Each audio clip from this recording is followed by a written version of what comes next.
I find it a great honor and a privilege to have this time to share with you. It's a honor beyond description. It is something I find very exhilarating, a blessing to me to have this moment to share with you.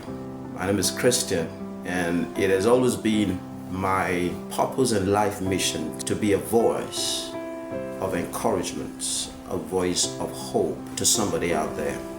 It is my belief and my prayer that all the time that I come up to your screen and share with you, it will indeed be worth your while, and that your life will move progressively from one level to the other, from one step to the other. I just want to be that somebody who encourages you, that somebody who provide knowledge and resource that make you see that life can be fun and that one can actually make progress regardless of where you currently are, your background, whatever the situation is, that is currently happening around your life. So today I'll be sharing with you a topic that I found quite dear to my heart, a topic I picked up some time ago in church and during a service, and it came straight into my spirit like I've not heard it in a very, very long time. And it's a scripture that we read every day, very popular. We have also heard over and over again. And without taking too much of your time, is in Genesis 8 verse 22. And I'll be speaking from the standpoint of seed time and harvest. And please don't run away. Because most times when people hear the word seed time and harvest, you always have that feeling that somebody's about to preach you into parting with your money. And I just want to apologize also using this opportunity. Genesis 8:22 have always been preached sometime to me based on the understanding I got at that time, have been preached one-sided. We are not going through the whole story, the full story of what the Bible actually meant in that story, or in the narration of what actually happened in that part, in that portion of scripture. So just hold your thought and stay with me, and I'd like to also show you the other dimension of that particular portion of scripture and how it is going to be a blessing to you and how it applies to helping us to move forward one day at a time. So permit me, I'm going to be reading straight from that portion of the Bible, Genesis 8 verse 22. So it is not coming from my own thoughts or from something that I have in my head as residual knowledge, but what is coming straight from the vine. So I'll be reading from verse 20, Genesis 8 verse 20, and it says that Noah built an altar to the Lord and took of every clean animal, every clean bird, and offered burnt offerings on the altar. And the Lord smelled a soothing aroma. Then the Lord said in his heart, I will never again curse the ground for man's sake. Now please take note of that part in Genesis 21. And the Bible said, and the Lord smelled a soothing aroma. Then the Lord said in his heart, I will never again curse the ground for man's sake, although the imaginations of man's heart is evil from his youth, nor will I again destroy everything living as I have done. So you'll see that in verse 21, the declaration that God made was provoked, right? It came as a response to the sacrifice that Noah, offered unto the Lord. The Lord smelled a soothing aroma. Then the Lord said, he smelled, and then he said, I will never again curse the ground for man's sake.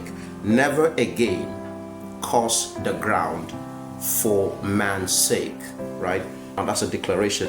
I will never again curse the ground for man's sake, although the imaginations of man's heart is evil from his youth, nor will I again destroy every living thing as I've done. Now in verse 22, which is quite very important to this discussion, while the earth remains, seed time and harvest, cold and heat, winter and summer, and day and night shall not cease. So what we see here is this declaration by God that this established flow of life will never cease. And what are those established life process that will never cease? Because while the flood waters persisted, those life processes were suspended. And so God said, after the flood, and having perceived the sacrifice that Noah offered him, he made that declaration. The Bible said that, and God, in some portion before that, he regretted. He felt bad about, the consequence that man attracted to himself as a result of the flood. Now, while the earth remains, declaration, while this earth remains, seed time and harvest. That's the first one. Cold and heat, winter and summer, and day and night shall not cease. Invariably saying that the seasons of life, as long as this earth remains, will never cease. And most times what is commonly shared in church is the first part, seed time and harvest. The fact is this: number one, God established, declared that the seasons of life, in this case, will never stop. And what are those seasons? And he mentioned the first one, which is seed time and harvest. What that means is that as long as life remains, there is always going to be a time to sow seeds. And then there will always also be a time to harvest the seed that has been sown. It means that life is going to flow uninterrupted. In other climes, people have referred to this as the laws, the universal law that God has established.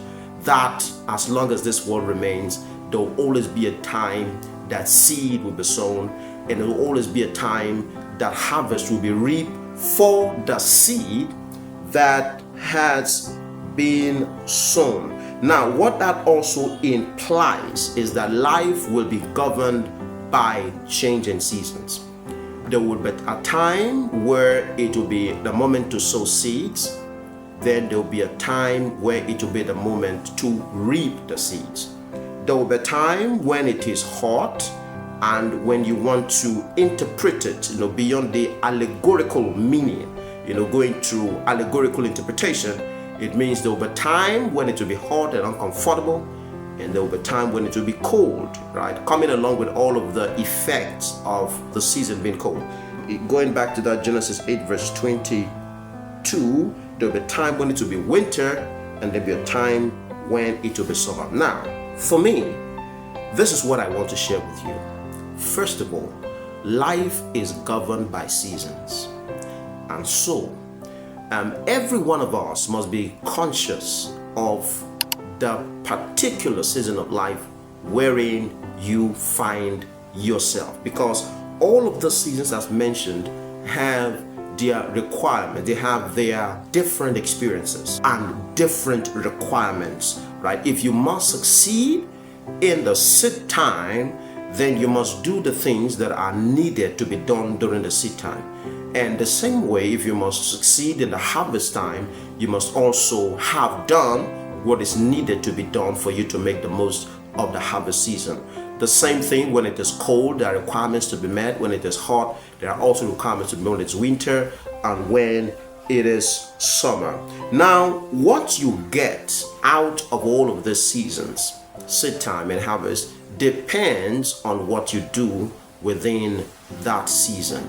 Now, it also means that for us as human beings, there will always be our life characterized by changing season. There's a time, like in Ecclesiastes 3 verse 1, the time to be born, and then there's a time to die. There's a time to do this, to war, and a time to have peace. So life is governed by changing seasons and changing times. Now, very importantly for us to mention that what you get out of a season is dependent on what you do within that season. There's a time for everything. Now, what are the seeds? If we must begin to explain, on a deeper level, what are those seeds? What are the seeds that you sow today and you reap the harvest tomorrow? Talking about seed time and harvest.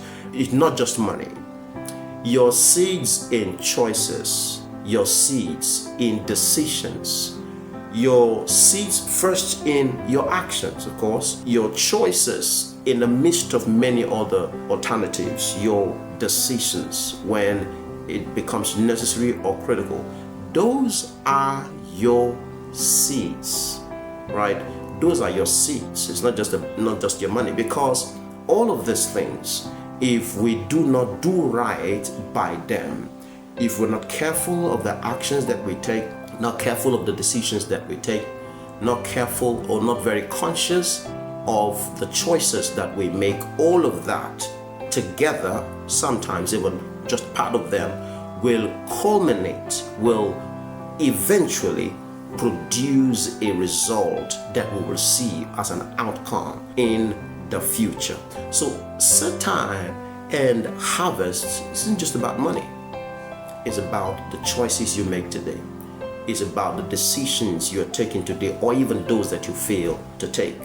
It's about the choices you make in the midst of many alternatives. And very importantly, it affects every part of our lives, whether in your career, your business, your family.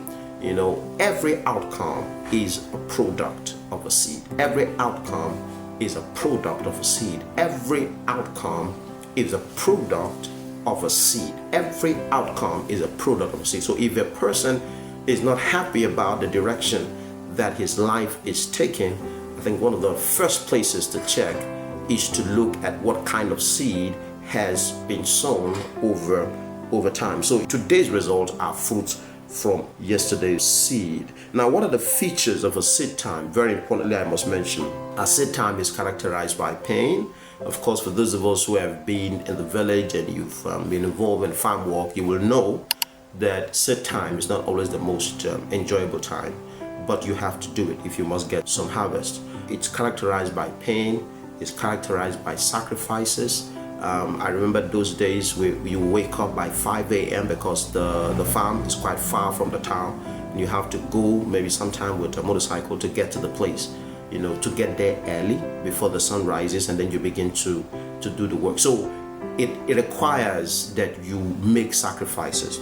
Set time is also not a very convenient time. So when we go through moments of inconvenience, when we have to go through moments of great sacrifices, great discipline, those can be seen as our seed time. So seed time are not always very convenient, right?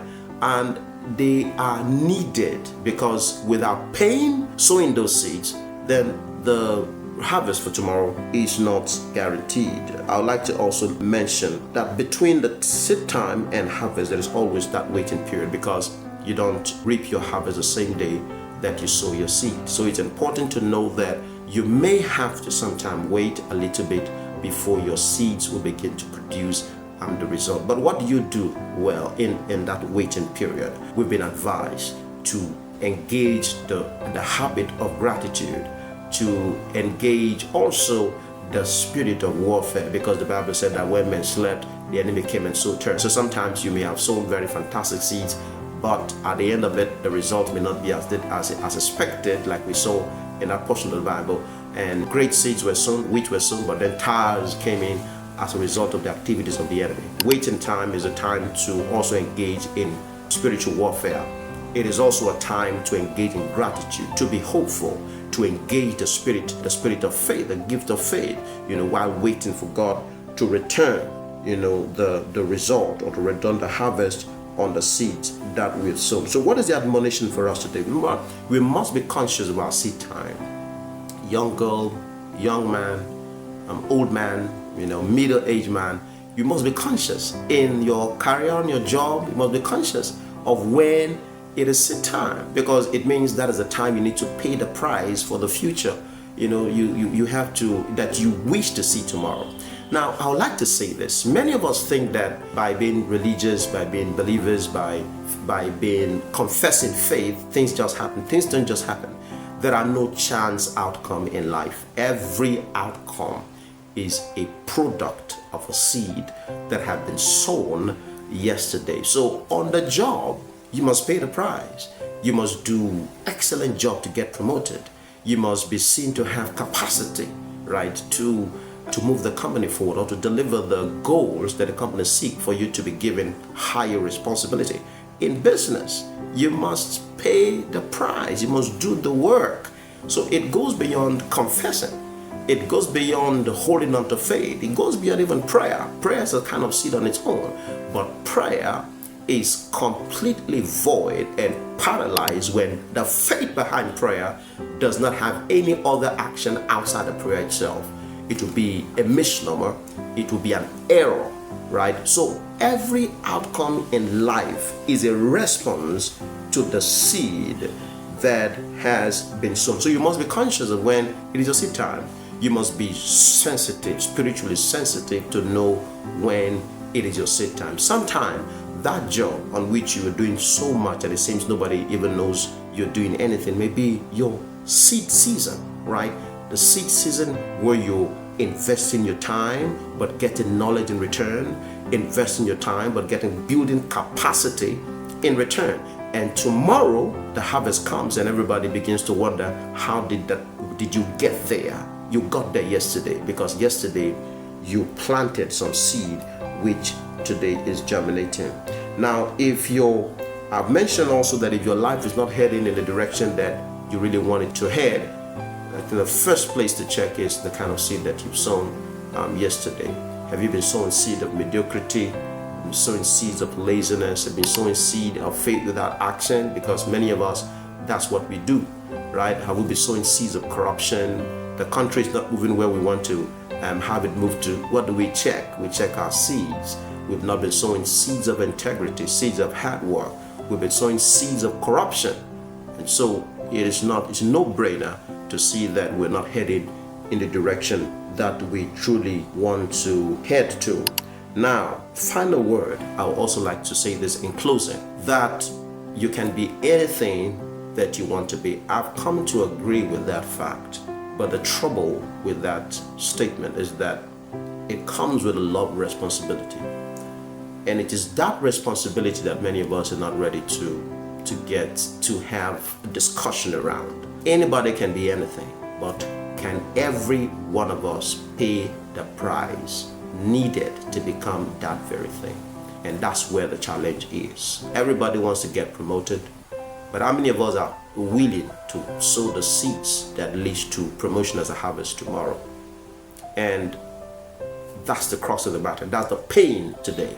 And I'd like to tell you that you cannot move any step further in your life to the direction that you seek if you do not sow the required seeds, if you do not pay the required price, if you do not go through the required tough discipline. It will be simply wish thinking, because life will remain stagnant and frustration will set in. Please know there are no chance outcome in life. Everybody you admire today, every person you see making great mark, actually paid the price for the mark that you see them, making today. And you don't want to know the kind of price that some of them have paid to get to where they are today. Your life can change. My life can be better than what it is today. Yours can be better than what it is today. You just want to know the seed that are required to be sown for the harvest that you seek. I believe in my heart that you will make progress. I believe in my heart that where you are today will not be the last place you will ever be. I believe in my heart that you will move beyond every limitation that has held you bound over the years. You must sow seeds of forgiveness. Somebody broke your heart yesterday. There's no need holding on to it. You just have to move on and begin to sow new seeds of hope, new seeds of new friendship, new seeds that propel you, that moves you, that supports your journey towards a better tomorrow. I look forward to hearing your testimony. I look forward to seeing that every one of you who have listened to me today become a better version of who you are today. I must have to close it here because of time. And I must say thank you for taking out this time to listen. God bless you. See you in the next one.